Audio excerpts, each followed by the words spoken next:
माझा जो विजय आहे आज, हा जनतेचा विजय आहे आणि मी प्रत्येक घरातला सदस्य म्हणून या वार्डात काम केलेलं आहे आणि मी अकोला शहरामध्ये 2012 पासून काम करत आहे आणि मी प्रत्येकाची समस्या सॉल्व्ह केलेली आहे. माझ्याकडे एक कॉल आला की मी प्रॉब्लेम सॉल्व्ह करत होतो आणि तसंच मी आजपर्यंत जो आता ज्यांनी ज्यांनी माझ्यासाठी मेहनत केलेली आहे, ही जी जनता आहे, त्यानंतर माझ्या घरचे आहेत, माझे जे परिवार आहे, जो पूर्ण माझे भाऊ आहेत, त्यानंतर माझा जो भागवत सेवा समितीतले ज्येष्ठ मंडळी आहे, म्हणजे माझा लहान मुलापासून 10 वर्ष 5 वर्षाच्या मुलापासून तर 80 ते 85 वर्षाच्या ज्येष्ठ मंडळी पर्यंत माझ्या सर्वांनी मला आशीर्वाद दिलेला आहे आणि त्यांनी पण स्वतः प्रचार केलेला आहे.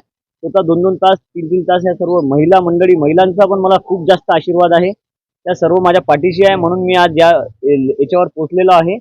जसंच इथून माझा प्रभाग 6 किलोमीटरचा प्रभाग आहे आणि या प्रभागात मला असा कोणताच एरिया नाही की तिथून मत नाही मिळालेलं आहे. मला प्रत्येक ठिकाणातून मत मिळालेलं आहे आणि मी प्रत्येक आपला जो प्रभाग आहे त्याला स्मार्ट प्रभाग कशाला म्हणतात तो बनवून दाखवणार. भाजपसोबत जाणार.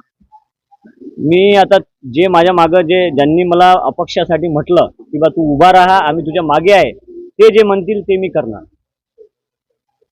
ते सर्व जणांचं मी मार्गदर्शन घेणार आहे आणि ते जे म्हणतील ते मी करणार. काही ऑफर आली आता ऑफर तर खूप आलेले आहेत सर्वीकडे. मी जेव्हापासून आलो तेव्हापासून बाहेरच आहे. माझा फोन पण मी उचलू नाही शकलो. आता बघू काय तर जनता जे म्हणेल मी ते करणार, कारण की मी जनतेतून आलेलो आहो आणि जनतेचा घरचा सदस्य म्हणून मी काम करत.